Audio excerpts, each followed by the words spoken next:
Bonsoir et bienvenue à cette 6e conférence de la saison de l'Université populaire. Donc la soirée se déroulera en 5 temps, ceux qui viennent régulièrement le savent. Pour les nouveaux, eh bien, il y aura une introduction du sujet que j'essaierai de faire la plus courte possible. Une intervention d'environ 45 minutes de notre invité, Benjamin Stora, qui descend du TGV. Le TGV est arrivé à l'heure, donc on va lui laisser un petit peu de temps pour se reprendre.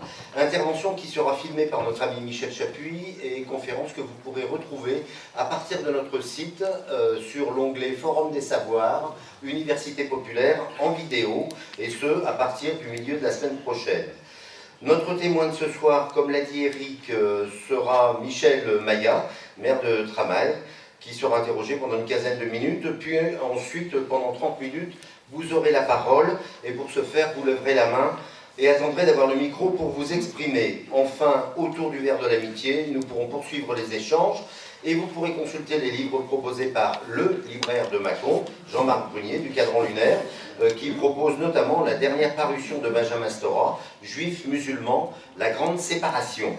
Un livret intéressant qui vient de sortir des presses. Voilà, une petite annonce pour nos amis de la Ligue des droits de l'homme, qui projettera un film Concerning Violence, le vendredi 2 juin à la médiathèque de Mâcon à 20 h. Ce film évoque la colonisation et la violence qui en découle. Benjamin Stora, vous êtes le président du conseil d'orientation du Musée national de l'histoire de l'immigration. Vous êtes également inspecteur général à l'éducation nationale. Et vous avez été professeur des universités spécialisées dans l'histoire du Maghreb contemporain à l'université Paris 13 et à l'Institut national des langues et civilisations orientales. Vous êtes l'auteur de plus de 30 ouvrages, avec notamment Algérie, la guerre invisible, Maroc-Algérie, histoire parallèle, destin croisé, Les guerres sans fin, un historien, la France et l'Algérie, Le mystère de De Gaulle, son projet pour l'Algérie, François Mitterrand et la guerre d'Algérie, et Les mémoires dangereuses qui m'a servi pour cette introduction. Notre contentieux avec l'Algérie, mais peut-être avec le Maghreb en général, est selon vous une mémoire dangereuse. Cette guerre d'Algérie, qui a vu tomber de manière atroce des civils, algériens et français, et des militaires, souvent des appelés du contingent et des révolutionnaires du FLN, nous poursuit. La France a poursuivi sa politique de la France-Afrique, soutenue par des intérêts financiers, sans jamais faire le deuil de la colonisation algérienne. À la fin de cette guerre, que certains ont appelée « opération de maintien de l'ordre », des Français découvrent la France et des Algériens qui vivent en France deviennent des non-français. Qui est le plus français à cette époque? L'esprit de supériorité du nordiste par rapport au sudiste subsiste et se développe. D'une guerre franco-algérienne, on vit une nouvelle pression, mais cette fois-ci franco-française. Des Français d'Algérie laissés à l'abandon, pour certains parqués dans des camps, des Algériens, les harkis, abandonnés à leur sort sur leur terre natale.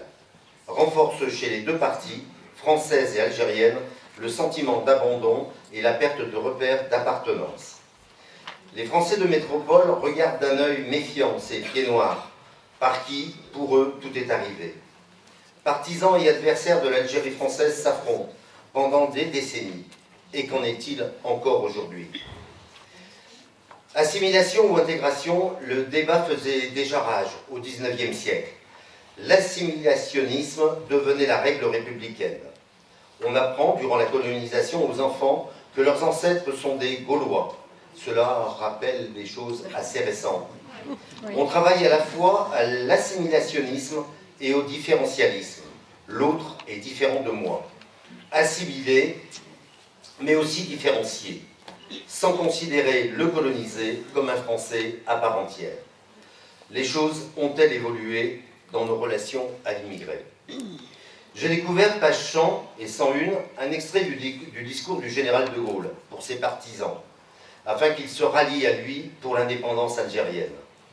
Il déclarait que l'intégration des Algériens entraînerait la dénomination de son village Colombey les deux mosquées. Il déclarait également « Nous sommes quand même avant tout un peuple européen, de race blanche, de culture grecque et latine et de religion chrétienne. » Ça rappelle aussi des choses assez récentes. Cet extrait de discours de celui qui déclara du haut du balcon de l'hôtel de ville d'Alger le célèbre « Je vous ai compris » démontre en fait sa volonté de rendre l'indépendance à l'Algérie.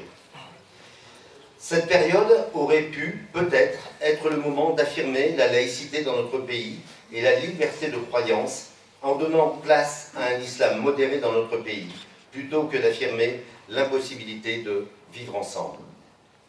La montée de l'extrême droite contemporaine est datée de cette époque.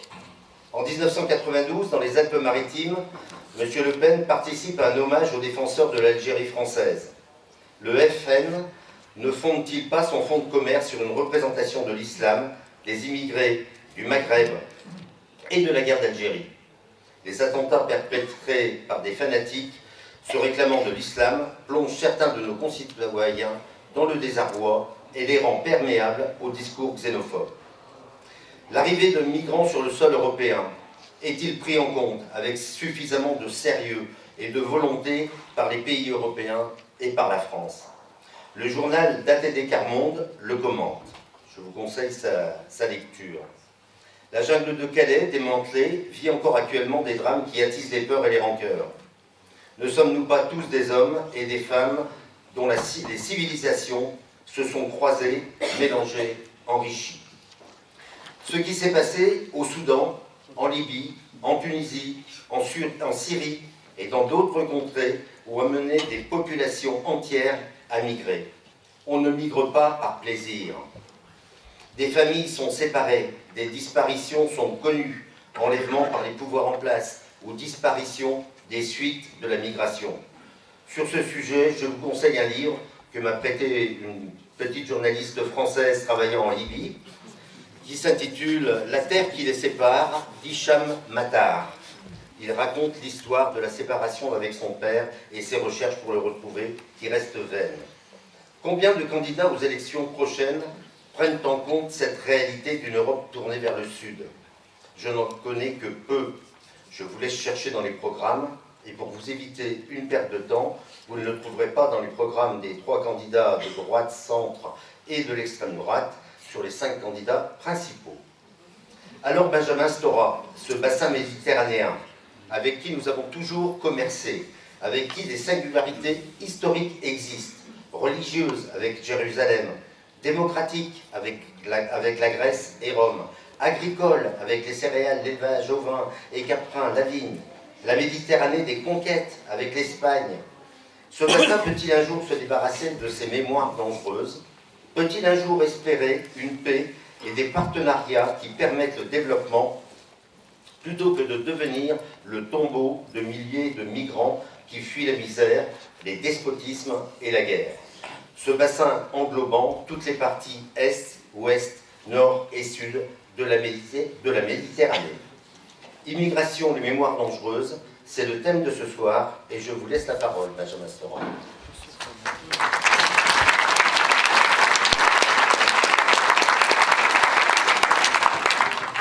Merci beaucoup, Monsieur le Directeur, Monsieur le Président, je ne sais plus si c'était un directeur, un président, pour cette introduction. Merci beaucoup d'être venus si nombreux ici, à Mâcon. Je ne m'attendais pas à une salle aussi remplie. Donc ça prouve que la nécessité du débat sur le plan et sur le registre à la fois et des idées et de l'histoire est toujours aussi fort en France, bien évidemment. Alors, je ne vais pas, dans cette courte intervention, traiter de l'ensemble des questions qui ont été abordées dans l'intervention qui va être prononcée avant la mienne, c'est-à-dire guerre d'Algérie, mémoire, harki, migration, islam, colonisation. Enfin, c'est impossible. Hein. Chacun des mots qui ont été prononcés nécessiterait en soi un livre, que j'ai déjà rédigé pour chacun de ces mots d'ailleurs, et nécessiterait une conférence en soi, bien entendu. Donc je serai obligé, au niveau, disons, des choix qui sont faits, d'endosser plutôt la casquette de président du musée de l'immigration. Donc la question de l'immigration, en fait, hein, sur laquelle je vais essayer de centrer mon propos, tout en essayant, bien sûr, quand même, de raccrocher cette question de la migration aux mémoires, aux luttes de mémoire, aux guerres de mémoire, aux séparations de mémoire qui existent aujourd'hui, notamment dans la société française. Alors tout d'abord, je voudrais dire que sur la question de l'immigration, il est évident que l'Europe vit depuis maintenant 2 ou 3 ans un véritable tournant migratoire, d'une ampleur sans précédent depuis pratiquement la Seconde Guerre mondiale, depuis 1945. Alors on n'en a peut-être pas conscience à ce point en France, puisque la France est l'un des pays d'Europe, et notamment de l'Europe du Sud, qui a accueilli le moins de migrants. Donc il n'y a peut-être pas cette connaissance ou cette conscience de ce tournant, mais il est évident que dans d'autres pays européens, et principalement vous le savez, l'Allemagne, l'arrivée massive de centaines de milliers de personnes en provenance du sud de la Méditerranée, voire même de millions de personnes qui ont traversé la Méditerranée, représente en soi un événement historique absolument considérable dans l'histoire de l'Europe. Considérable. Des personnes qui sont pas simplement bien sûr entrées en Allemagne, mais aussi, comme vous le savez, en Grèce, en Italie, en Espagne, au Portugal, enfin bref, partout en Europe, dans les principaux pays d'Europe, avec naturellement aussi des réactions de fermeture, d'opposition, etc., etc. Alors, ce tournant migratoire, dans le fond, quand on y réfléchit, il est consécutif, il est le produit de 2 phénomènes, de 2 causes qui viennent se conjuguer et s'additionner l'une avec l'autre. C'est d'une part l'état d'appauvrissement économique des pays du Sud, parce qu'il ne faut pas oublier la dimension économique, disons, dans ces affaires-là. Alors je sais que dans les questionnements méthodologiques concernant l'immigration, on a toujours tendance à faire, vous savez, ce fameux découpage entre le migrant économique et le migrant politique. Donc, en essayant de séparer, en fait, ce qui relève de la bonne immigration, c'est-à-dire le migrant idéologique, politique, persécuté, etc. Et puis le mauvais migrant, qui est le migrant économique, qui lui vient chercher du travail en Europe, etc. Or, ces deux causes s'additionnent. C'est-à-dire qu'il y a eu incontestablement, dans les pays du sud de la Méditerranée, une accélération du désarroi et de la crise économique, notamment après la grande crise financière et économique de 2008, qu'on oublie trop souvent, et qui a eu des effets absolument désastreux, très difficiles, très durs, pour les pays du sud de la Méditerranée. La crise financière, la crise économique, à partir de 2008, a eu des répliques, des ondes de choc qui ont déstructuré les économies, à quoi il faut ajouter un deuxième facteur sur lequel on aura peut-être l'occasion de revenir, qui est un facteur écologique, c'est-à-dire que nous avons dans les pays du sud de la Méditerranée des processus notamment de désertification extrêmement appuyés et importants sur toute la barrière sahélienne avec l'extension du domaine, disons, saharien et du désert, pour toutes les populations subsahariennes notamment, et qui ont poussé au départ des centaines de milliers de personnes, poussées par la faim, la sécheresse. Ce sont des dimensions qu'il ne faut absolument pas sous-estimer, et qui sont dans le fond, pour ce qui concerne ces migrants-là particulièrement, dans le fond, les premiers migrants climatiques, les premiers, enfin au sens large du terme, parce que c'est plusieurs dizaines de milliers, mais ce sont les premiers migrants climatiques, en fait, qui arrivent en Europe. Ces migrations climatiques qui vont concerner de plus en plus de monde dans les prochaines années, dans les 10 prochaines années, si rien n'est fait, bien entendu, pour essayer de remédier à l'état du climat que vous connaissez, sur lequel je ne peux pas m'attarder. Je ne peux pas m'attarder encore une fois sur chacun des points, mais c'est pour les mentionner simplement pour mémoire, et qui, c'est cette question des dégradations climatiques qui déstructure les États et les nations. Voilà. Il ne faut pas oublier, par exemple, que parmi les causes dont on parle très peu de ce qui s'est passé en Syrie, par exemple, en 2011, avec 2011-2012, cela avait été précédé, enfin cette révolution politique, puis cette contre-révolution, puis cette guerre, puis cet exil, cet exode, etc., avait été précédé un an auparavant par une immense famine en Syrie, une immense sécheresse qui avait poussé des dizaines, des centaines de milliers de paysans pauvres en direction des Libye, qui ont totalement déstabilisé le paysage urbain de ce pays. Ce sont des dimensions sur lesquelles il faut aussi garder un œil, parce que sinon, effectivement, on ne peut pas comprendre le tournant de manière multidimensionnelle, c'est-à-dire dans toutes ses composantes, etc. Et puis enfin, bien sûr, l'autre raison, je prends les grandes raisons, les grandes explications de ce tournant, c'est bien entendu ce qui s'est passé dans un certain nombre de pays du sud de la Méditerranée, de ce qu'on a appelé entre guillemets les révolutions arabes, la promesse, disons, d'une transition démocratique pour ces pays, notamment la Syrie, l'Égypte, il y a aussi la Libye, la Syrie, enfin, l'Irak, etc. Enfin, pour tous ces pays, il y a eu des soulèvements démocratiques, hein, en particulier dans les premiers mois de l'année 2011, et qui ont en fait tourné au désastre politique, parce que il faut le dire tel quel, c'est-à-dire soit par la réinstauration de régimes autoritaires, dictatoriaux très violents, soit la montée en puissance de l'islam politique qui a naturellement profité de cette situation pour s'installer sur le devant de la scène culturelle, religieuse, politique et idéologique, et qui a abouti, dans bien des cas, à des dislocations de nations, à des effondrements de nations. Des pays aujourd'hui comme la Libye, pratiquement comme État-nation constitué, n'existent entre guillemets quasiment plus. C'est-à-dire que vous avez plusieurs capitales, plusieurs régions qui s'affrontent les unes contre les autres. Le morcellement a atteint un tel niveau dans ce pays que s'affrontent en fait des groupes organisés qui relèvent plus de logique familiale, villageoise, tribale, etc., avec disparition de toute référence, disons, d'État-nation centralisé. Alors c'est très important, la Libye, parce que c'est un pays où il n'y a pas beaucoup d'habitants, mais c'est un immense désert, et qui, bien entendu, jouxte directement d'autres pays qui sont confrontés aussi à ces questions-là. Je veux parler bien sûr de l'Égypte ou de l'Algérie, qui sont directement les frontières de la Libye d'aujourd'hui.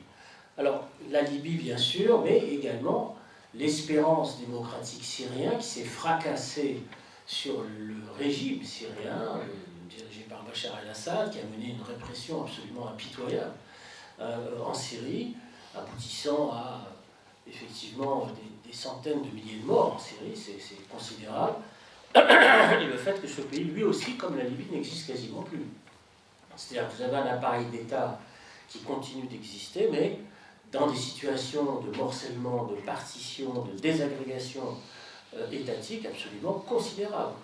Donc on a aujourd'hui, dans ces pays, dans ces deux pays, c'est-à-dire la Libye et la Syrie, à peu près 5 à 6 millions de personnes qui ont bougé, soit à l'intérieur du pays, des pays, soit directement aux frontières ou à l'extérieur de ces pays. C'est considérable. C'est considérable parce qu'aujourd'hui, les réfugiés syriens sont au nombre à peu près de 1,5 million au Liban, bon, ce qui est absolument énorme compte tenu de la taille de ce pays, qui est un petit pays, le Liban bien sûr. Il y a près un peu moins d'1 million de réfugiés syriens aujourd'hui en Jordanie. Là aussi, c'est un pays, disons, extrêmement fragile, la Jordanie. Et puis vous avez aussi, naturellement, des réfugiés syriens qui ont traversé d'autres pays, etc., pour essayer d'arriver directement en Europe. Mais il y en a un certain nombre, 300 à 400 000, qui sont stationnés dans un autre petit pays très fragile qu'est la Tunisie, qui lui-même en accueille énormément. Donc dans une situation où la transition démocratique en Tunisie, qui essaie tant bien que mal de survivre, disons, aux aléas, disons, de ce qui s'est déroulé en Tunisie, notamment le contexte des attentats terroristes récents, avec un effondrement des recettes liées au tourisme en Tunisie, et que le pays n'arrive pas à relever.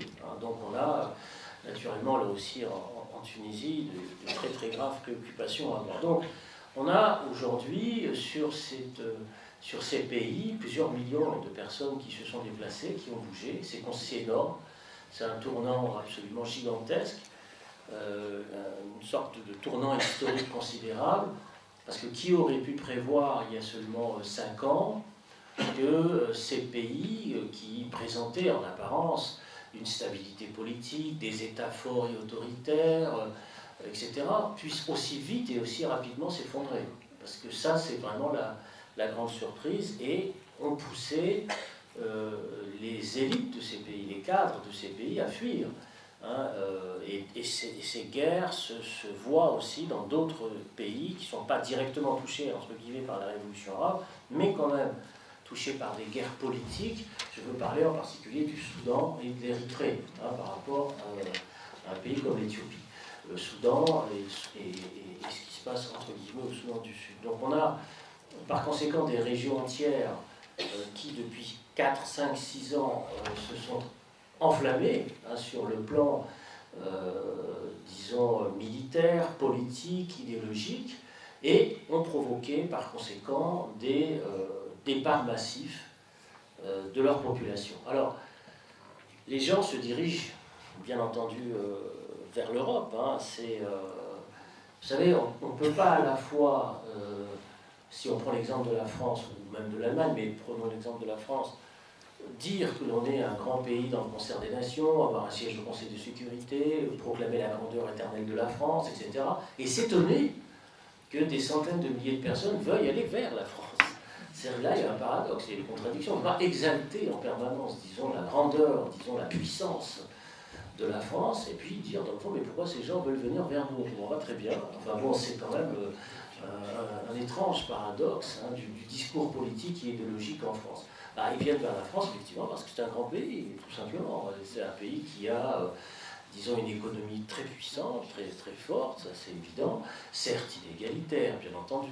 On ne va pas rentrer dans les détails sur le plan politique, tout ça se réglera dans une semaine. On va rentrer plus à fond dans les détails des différents programmes, mais la France est un pays puissant par rapport naturellement aux pays du sud de la Méditerranée, qui sortent de longues périodes coloniales, qui sortent aussi qui sont dans des périodes, dans des systèmes économiques où la corruption règne, enfin, il faut dire les choses telles quelles, voilà, où les élites intellectuelles ont bien du mal à trouver leur place, et où l'exil, le départ, dans le fond, est toujours considéré comme une porte de sortie possible d'une situation impossible à vivre, voilà. Et donc, il ne faut pas s'étonner non plus que beaucoup de monde regarde vers l'Europe, regarde vers la France, qui semble et qui apparaît toujours comme une sorte de paradis, d'Éden, d'Eldorado. Alors évidemment, quand les mecs arrivent ici, ensuite porte de la Chapelle, c'est une autre paire de manches, évidemment. Là, c'est plus difficile quand ils restent 6 semaines dehors, face au bâtiment de la CIMAD, etc. C'est pas tout à fait la perception qu'ils pouvaient en avoir. Enfin, fermons cette parenthèse dans l'immédiat, on y reviendra. Donc, il y a par conséquent un tournant dans une situation historique en France où ce pays a pourtant l'habitude de l'histoire migratoire. Alors ça, c'est un second aspect que je voudrais aborder rapidement, c'est que ce très grand tournant migratoire s'effectue dans une situation et en direction d'un pays qui, quelque part, n'admet pas son histoire migratoire. C'est-à-dire que qu'on considère la question de la migration comme un facteur historique exceptionnel, périphérique, marginal ou exceptionnel, dans la constitution de ce qu'on appelle aujourd'hui, entre guillemets, l'identité française. C'est-à-dire que l'immigration est considérée, dans l'imaginaire français au sens large, comme une histoire à la périphérie d'une histoire centrale qui est grosso modo celle de l'État français, à la fois monarchiste et républicain, qui construit la nation, qui l'organise, qui lui donne du sens, etc. Et les migrations, les plus loin migrations dans le fond, ne venant dans cette histoire que de manière effectivement très marginale et qui ne constitue pas ou qui ne construit pas véritablement et qui ne fonctionne pas dans la construction, disons, de la nation elle-même. Ce qui fait que dans cette conception-là, pour aller vite, le savoir universitaire français sur l'histoire des migrations, au diapason de la société française d'ailleurs, a pris un retard certain dans la production de savoir sur comment s'est fabriquée précisément l'histoire française depuis 2 siècles et quels ont pu être, disons, les apports de cette immigration dans l'économie française, dans la culture française, dans l'art, dans le cinéma, dans la musique, dans toute une série de domaines, etc. Et le fait est, c'est qu'il y a un savoir, disons, relativement faible et faiblement enseigné d'ailleurs, sur ces questions-là. Donc on a à chaque fois le sentiment, lorsqu'il y a un grand tournant migratoire, que c'est une première fois qui se produit, que c'est une grande surprise qui arrive, etc. Or, si on regarde, si on veut bien jeter un coup d'œil en arrière sur l'histoire récente de la France, on y verra, bien sûr, ne serait-ce que depuis un siècle, cette grande tradition française qu'est l'immigration, ce qui ne signifie pas, bien sûr, que l'immigration est l'unique facteur, hein, ce serait une erreur à la fois historique et idéologique de considérer cela, mais fait partie de cette histoire, avec, bien sûr, par exemple, l'immigration italienne en France, qui est une des plus grandes et des plus vieilles immigrations, et qui, arrivé à la fin du XIXe siècle en France, a été aussi victime, disons, de xénophobie, de rejet, de racisme, avec par exemple le pogrom d'Aigues-Mortes à la fin des années 1890, qui a été très violent contre les Italiens. Je vous dis cela parce que souvent on fait une grande exposition, c'est un peu de publicité, sur l'immigration italienne en France au musée d'immigration, où on présente un siècle d'histoire de l'immigration italienne, avec naturellement à la fin les grandes figures culturelles de l'immigration italienne que vous connaissez tous, Yves Montand, Serge Reggiani et Lino Ventura, bien sûr, qui termine le parcours, disons, de cette histoire des migrants italiens. Bon, des grandes figures, mais qui, moi, ce que je ne savais pas, et j'ai découvert par parenthèse en suivant la fabrication de cette exposition, c'est qu'un personnage comme Lino Ventura est resté italien toute sa vie, il n'a jamais pris la nationalité française. Alors ça, j'étais complètement stupéfait. Parce que là, comme acteur français, je veux dire, c'était quand même le truc numéro un. Ben, il parlait italien, il vivait vraiment comme un italien jusqu'à la fin. Donc ça, je prends cet exemple parce qu'il est très parlant sur le fait de se considérer à la fois comme profondément français, mais en même temps très lié à une culture d'origine, à l'histoire de ses parents, c'est le cas aussi d'Yves Montand, bien entendu, qui a été très lié pendant très longtemps à l'histoire notamment de l'antifascisme des Italiens qui avaient fui Mussolini, bien entendu, et qui avaient en grande partie aussi rejoint les rangs du Parti communiste français dans la résistance. On a une très grande place des Italiens, on l'a oublié aujourd'hui, dans les batailles de la MOI, etc. Enfin, ce sont des choses qui sont très importantes à rappeler. Mais si on veut bien aussi regarder d'autres immigrations, on a eu aussi les immigrations polonaises, les immigrations juives d'Europe centrale, notamment dans les années 30, qui ont été très très importantes dans la phase d'industrialisation de la France, dans les années 20, dans les années 30, et qui ont été eux aussi extrêmement stigmatisés, notamment avec l'apparition de mots comme le mot métèque, avec des manifestations de rue contre les métèques, en France, à Paris et partout. Enfin. Il y avait des partis anti-étrangers en France qui se déclaraient comme tels, on l'a oublié aujourd'hui, on ne l'a oublié pas tout à fait. Dans les années 30, c'était vraiment des partis anti-étrangers qui étaient inscrits en tant que tels dans leur programme. C'était pas dissimulé, c'était dit tel quel, avec la nécessité d'expulser les étrangers dans une situation de crise économique qui avait commencé en 1929 et dont les répliques se faisaient sentir durement en France, notamment dans les années 32, 33, 34, etc.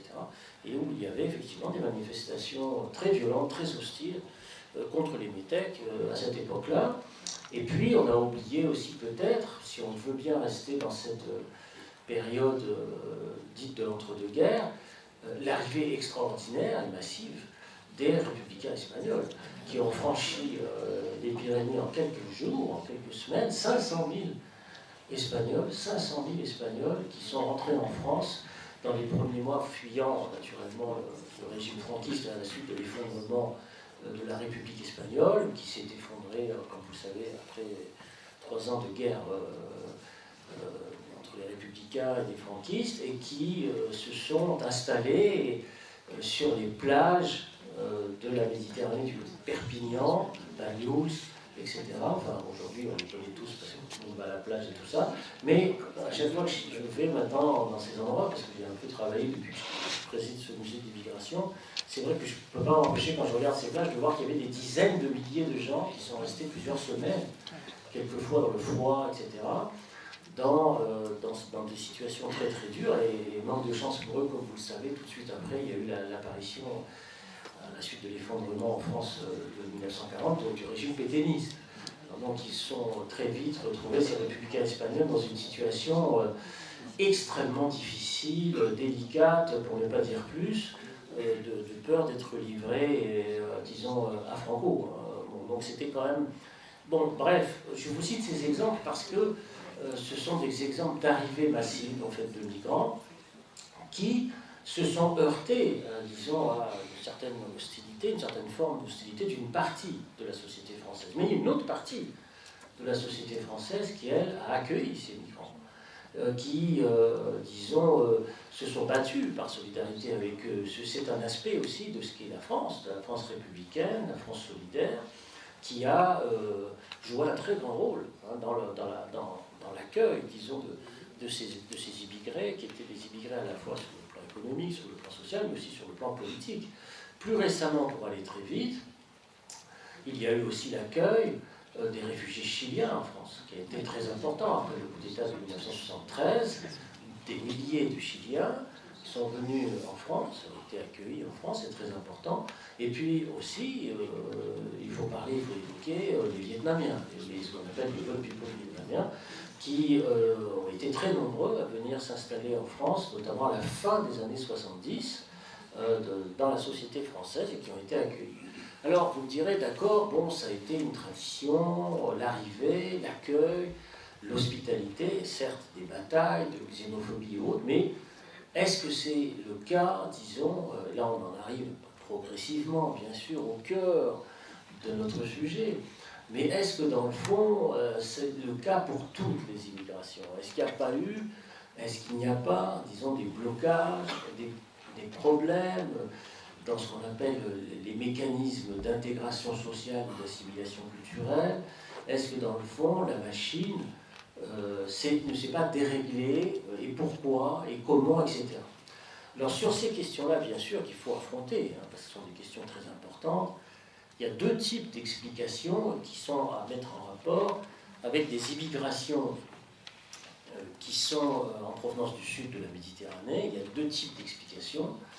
Il y a des explications de type, entre guillemets, religieuse, qui ont à voir avec l'islam, c'est-à-dire le fait que ces populations nouvelles arrivant dans les années 60, 70, 80 et les années 2000, disons, appartiennent majoritairement à une tradition culturelle et culturelle qui n'est pas celle, disons, des migrants d'Europe centrale, d'Espagne, d'Italie, de Pologne, etc. etc.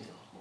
Alors c'est vrai que la question de l'islam, nouvelle en France depuis maintenant environ une quarantaine d'années, hein, ça commence quand même à s'installer dans le paysage français, fait de l'islam une religion nouvelle et la deuxième religion de France, qui est un immense défi pour la société politique française que de gérer effectivement l'existence de ces nouveaux arrivants de traditions différentes, de cultures différentes dans la société française d'aujourd'hui. C'est une évidence. Donc ça, c'est aussi en soi une discussion qu'il faut avoir pour développer dans les questionnements de la salle. Et puis il y a une deuxième façon de questionner cette histoire qui est à mettre en rapport avec l'histoire française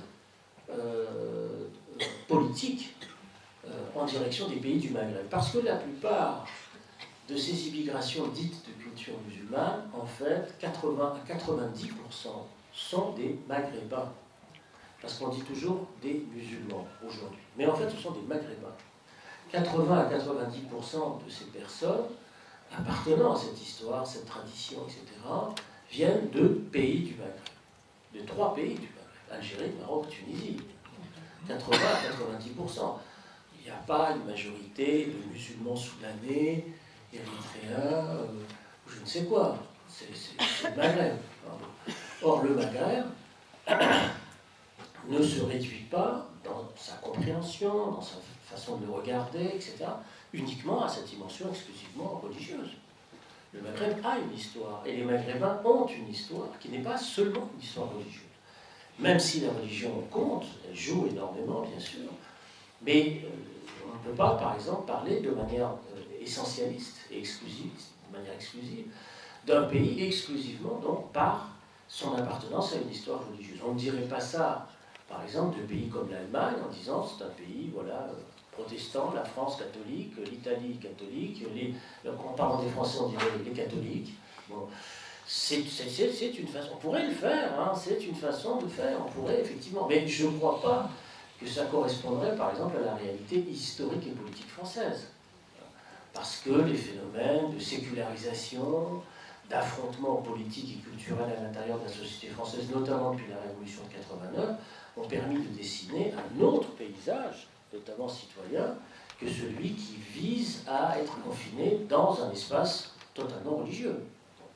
Eh bien, pour le Maghreb, on a, et pour l'immigration maghrébine en France, aussi ce même type de réflexion. C'est-à-dire, qu'est-ce que cette immigration a de différent? Est-ce que c'est simplement la question de la religion ou est-ce que c'est une histoire différente? Et là intervient une deuxième grande explication. C'est la question coloniale.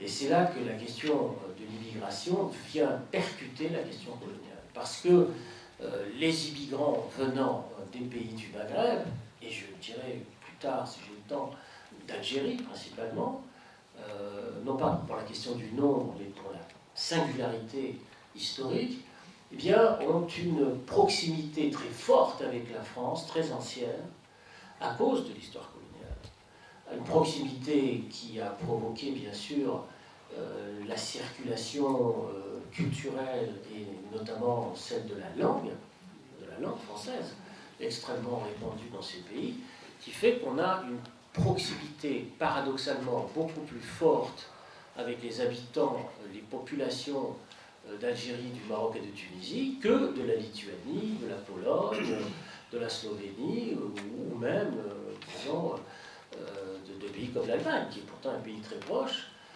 puisque les journaux d'Afrique du Nord et d'Afrique subsaharienne, puisqu'il faut parler aussi d'Afrique subsaharienne, notamment le Sénégal, le Mali, énormément de Maliens, le Sénégalais, etc., eh bien, ont une particularité, c'est d'avoir en grande partie leur presse quotidienne comme une presse francophone, hein, qui tire à des centaines de milliers d'exemplaires. Pas simplement, vous savez, des presses clandestines, confidentielles. Non, non, c'est le français est une langue qui est très répandue. Et donc la proximité, disons, historique et culturelle vis-à-vis de ces pays est très forte, est très, très importante. Et pourtant, on a le sentiment d'un éloignement très fort. C'est ça le paradoxe. C'est ça la contradiction. Parce que, pourquoi? Tout simplement parce que la colonisation a apporté effectivement la France, mais par effraction, par violence. Et donc il y a par conséquent une distance. Le fait est, c'est que la France ne peut pas être regardée de la même manière lorsque l'on est un Marocain ou un Algérien que lorsqu'on est un Polonais ou un Espagnol. Parce que le rapport à la France, c'est un rapport à la fois culturel, bien sûr, de la langue, etc., de la culture, mais c'est aussi un rapport de domination. Et naturellement, il y a eu, dans cette histoire coloniale, une histoire très conflictuelle et une histoire très longue. Parce que ce n'est pas une histoire qui se réduit à une ou deux générations, mais une histoire de 4, 5, 6 générations.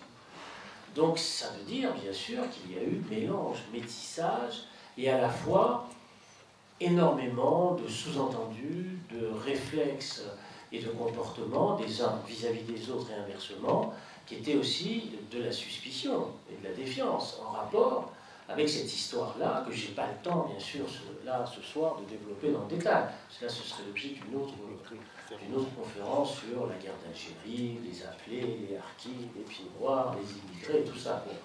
Mais le fait est, c'est que si on veut bien regarder effectivement l'histoire de l'Algérie, il y a plusieurs millions de personnes en France qui sont directement touchées et concernées par cette histoire. Les soldats, bien sûr, les appelés, 1,5 million ont été en Algérie, c'est considérable. Bien sûr, les Européens d'Algérie, les pieds noirs, 1 million de personnes qui ont franchi la Méditerranée.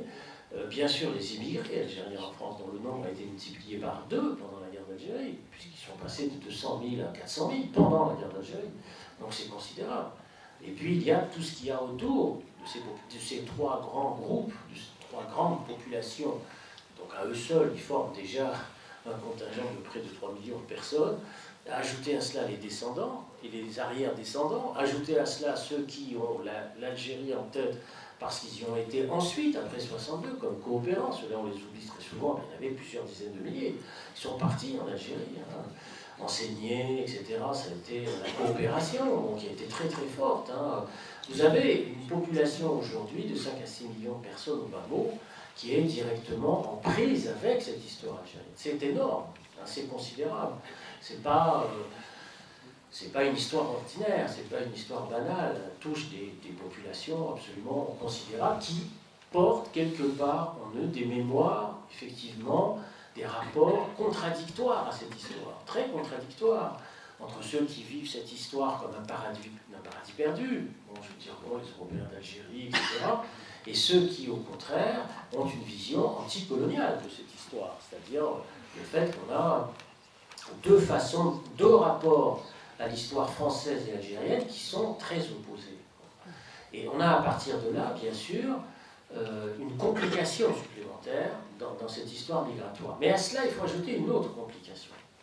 C'est que si vous regardez cette immigration algérienne dans son histoire, elle vient encore plus compliquer les données parce que cette migration algérienne vers la France, elle commence très tôt, elle commence dans les années 1920, c'est-à-dire au lendemain de la Première Guerre mondiale. La plupart des migrants algériens sont d'origine kabyle, ils viennent principalement de la Kabylie, parce que la Kabylie est la région d'Algérie qui a connu le plus grand taux de dépossession foncière, notamment après l'écrasement de la révolte de 1871.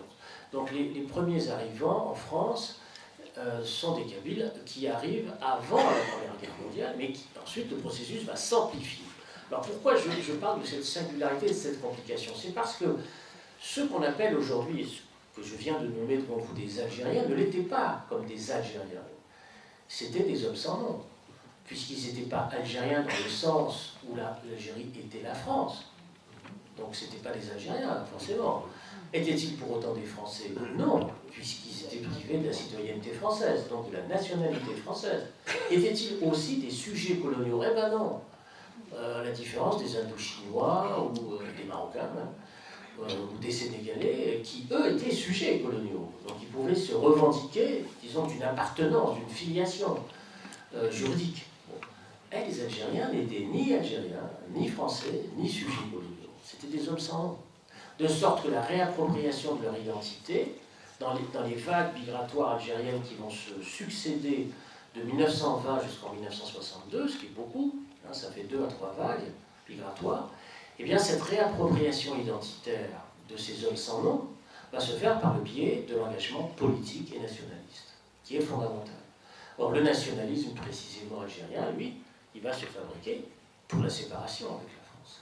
Donc voilà là une contradiction mystérieuse, compliquée, je vais presque dire secrète, entre, disons, la France et l'Algérie à travers son processus migratoire, qui est que vous avez la fabrication d'une immigration, la constitution d'une immigration, qui va se singulariser au cœur de toutes les immigrations notamment, parce qu'elle veut vivre et travailler en France, tout en voulant exister comme individu, en étant algérien, ce qui n'était pas reconnu comme tel, jusqu'en 1961-62.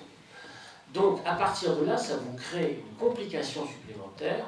Pourquoi cette complication supplémentaire? Parce qu'elle va se transmettre aux enfants et petits-enfants de cette immigration de manière très poussée, avec ce qu'on appelle le retour.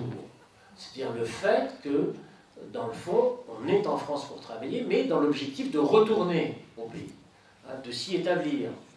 Et cette notion du retour va être transmise, hein, comme d'ailleurs beaucoup de mémoires de cette histoire sont transmises, hein, par les acteurs de cette histoire, eh bien elle va être transmise sous la forme, disons, non seulement de la distance, mais du retour, c'est-à-dire du caractère provisoire de la vie en France. Or, nous le savons, ce sont les grandes lois de l'immigration. À la 2e génération, l'immigration est définitive. Elle est définitive par les enfants. Elle devient définitive par les enfants qui naissent en France. Et là vient la contradiction majeure. C'est-à-dire que vous avez à la fois une intégration de fait qui se produit, qui est réelle, qui existe, sociale, politique ou autre, et vous avez un imaginaire, lui, qui regarde ou qui se regarde de manière provisoire en France. Et ce malentendu historique va durer 30 ans, pratiquement jusqu'aux luttes antiracistes menées dans les années 80-90, les combats pour l'égalité, etc., où là on va voir apparaître effectivement les enfants ou petits-enfants de l'immigration algérienne qui, eux, vont dire, dans le fond, nous sommes français. Certes, nous voulons rester dans ce pays, être reconnus comme tels, etc. Mais le regard porté par la société française au niveau de ses élites, et notamment ceux qui portent une mémoire de revanche par rapport à la décolonisation ou la perte de l'Algérie française, eux diront, ils ne sont là que de manière provisoire, puisque eux-mêmes le disent, donc prenons-les au mot. C'est-à-dire qu'on va les considérer comme étant des migrants qui ne voudront pas ou qui ne peuvent pas s'établir de manière définitive. Et c'est là que va naître effectivement cette espèce de contradiction, qui est une contradiction très forte, très, très importante, et qui va souder en fait des mémoires, entre des mémoires égalitaires, citoyennes dans un premier temps pour l'intégration, tout ce que vous voudrez, etc., ceux qui au contraire en face vont se manifester dans des logiques de séparation ou d'exclusion. Mais ça, c'était valable dans les années 80-90.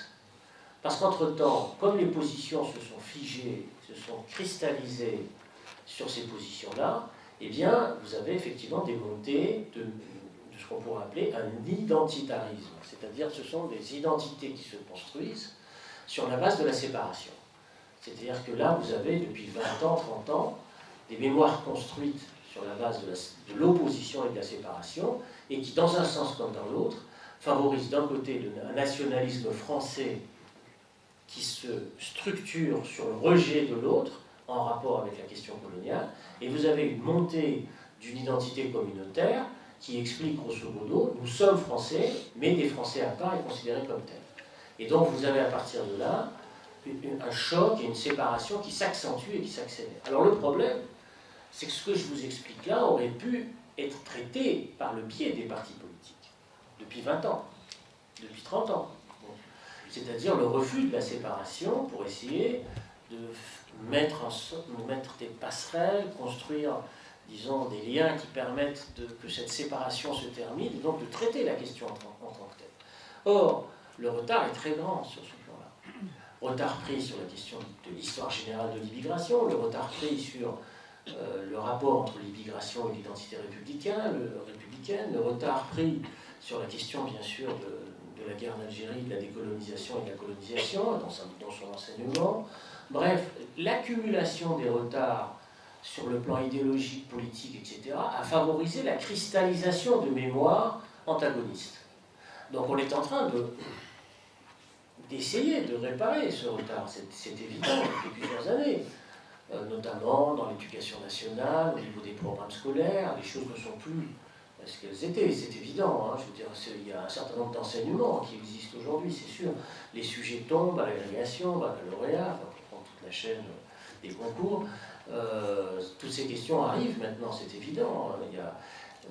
Mais l'accumulation du retard a provoqué des saignements de mémoire très forts, des sentiments d'abandon, en fait, mémoriels, très puissants, où on a le sentiment que personne ne s'est occupé, entre guillemets, de nous. Donc, que ce soit dans un sens ou dans l'autre. Et à partir de cette sensation d'abandon qui a duré presque 2 générations, en fait, pendant près de 40 ans, eh bien, on est bien sûr dans des situations à la fois de mémoire identitaire, de mémoire de revanche, sur toutes ces questions-là, etc., et qui n'arrêtent pas, disons, de s'affronter, etc. Alors, par rapport à cela, et je terminerai là-dessus parce que le temps passe vite, et puis on aura une discussion, bien sûr. Par rapport à cela, il y a plusieurs attitudes. C'est soit de dire, bon, ben, dans le fond, c'est trop tard, puisque les mémoires se sont séparées, puisqu'elles s'affrontent, il n'y a plus rien à faire, donc nous allons vers la guerre civile, c'est la décadence. Voilà, donc c'est fini. L'histoire s'arrête là, donc préparons-nous maintenant, armons-nous et partons ensemble vers la guerre civile. Bon, c'est une attitude, hein, c'est assez répandu dans le fond aussi, cette attitude-là est très répandue, hein, qui vise à dire c'est le déclin, la décadence, la répression, la guerre. Voilà, tout le monde est séparé, on y va. Et puis il y a une autre attitude qui consiste à dire, elle est peut-être moins paresseuse, qui consiste à dire voilà la situation, il faut d'abord la décrire, il faut essayer d'en connaître, vous savez c'est comme entre guillemets une maladie, il faut quand même connaître les symptômes, il faut quand même connaître ces histoires, et donc il faut quand même commencer à connaître l'histoire des autres. Parce que le paradoxe veut que les autres connaissent mieux l'histoire de la France que nous connaissons leur histoire. Ça, c'est un très gros problème, parce que la France, c'est vrai, est une grande puissance, mais une grande puissance dans une situation mondialisée où ont émergé d'autres grandes puissances, qui ont été elles-mêmes des puissances dominées pendant très longtemps. Je vous parlais de la Chine, de l'Inde, une grande puissance qui a été colonisée très longtemps, le Brésil, par le Portugal, enfin bref. On a aujourd'hui l'émergence de nouvelles grandes puissances, de nouveaux grands acteurs mondiaux. Et la question pour la France aujourd'hui, c'est naturellement non pas de considérer que l'histoire est terminée, l'histoire est derrière nous, mais au contraire de voir l'histoire devant nous. Et l'histoire devant nous, c'est l'atout que représente, j'en ai parlé très rapidement tout à l'heure, dans le fond cette histoire culturelle, qui peut nous permettre d'exister sur la scène mondiale aujourd'hui. Je dis cela parce que, vous savez, parmi les réactions sur ce qu'on a appelé le Brexit, que tout le monde connaît, c'est-à-dire la séparation, la volonté qu'a eu l'Angleterre de sortir de l'Union européenne, etc., il y avait un argument qui était avancé par les partisans du Brexit, dont on a assez peu entendu en France, mais qui est très fort quand on est de l'autre côté de la Manche, c'est de dire, nous sortons de l'Union européenne parce que nous allons, et nous sommes dans un autre espace culturel qui est le Commonwealth. Le Commonwealth, c'est l'Empire britannique. Et ils disent, dans le fond, nous avons l'Australie, nous avons la Nouvelle-Zélande, le Canada. Et si l'Angleterre, la Grande-Bretagne, disons, quitte l'Union européenne, il faut reconstruire un espace, disons, qui s'adosse, qui s'appuie sur cette tradition historique et culturelle de l'Empire. Bon. Il y a, dans la sortie du Brexit, un retour de mémoire non formulé de manière claire, mais réelle, sur le fait, dans le fond, de redevenir une puissance perdue telle que cette puissance a pu être au moment où elle était la première puissance du monde par son empire. Parce que l'Angleterre était la première puissance du monde par son empire jusqu'à la moitié du XXe siècle. Ça, on l'a oublié, bien sûr.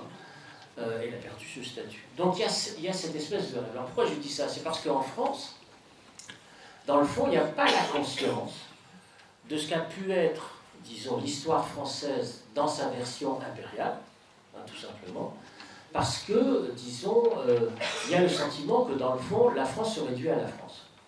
C'est-à-dire à l'Hexagone et à la métropole. Or, la France n'est pas que la France. Elle est beaucoup plus vaste. Et la langue française, c'est pas seulement la langue française, c'est une langue qui est beaucoup plus vaste, beaucoup plus importante. Il suffit de vivre à l'étranger, enfin, dans certains pays, etc., pour s'en apercevoir. C'est-à-dire qu'aujourd'hui, les principaux écrivains, cinéastes ou autres, ce ne sont pas des gens qui obligatoirement viennent de l'Hexagone, mais ils viennent d'autres sphères de ce qu'on appelle aujourd'hui la francophonie. Or, cette dimension-là est très peu présente, disons dans les débats, dans les réflexions, etc. Ce qu'on appelle, ce qu'on baptise sous l'angle fourre-tout et de manière péjorative, le multiculturalisme. On ne sait pas trop ce que ça veut dire, mais le fait est, c'est qu'il y a, dans les faits, je veux dire, une culture française métissée qui existe au plan international et qui permet à la France de continuer d'exister sur la scène mondiale. Parce que c'est ça qui permet d'exister encore sur la scène mondiale et, par parenthèse, qui permet encore à la France de conserver son siège à l'ONU. Parce qu'au nom de quoi la France conserverait encore son siège à l'ONU, disons, par rapport à des pays comme le Brésil ou l'Inde, qui sont des monstres, je veux dire, sur le plan démographique, etc. Bon, enfin bref, fermons cette parenthèse. Donc tout ça pour vous dire que nous sommes, qu'on le veuille ou non, quand on réfléchit à ces processus migratoires très complexes en rapport avec l'histoire nationale française, qu'on le veuille ou non, nous sommes dans une histoire mondialisée. Et la France, et l'histoire de la France, elle est plus que jamais mondialisée.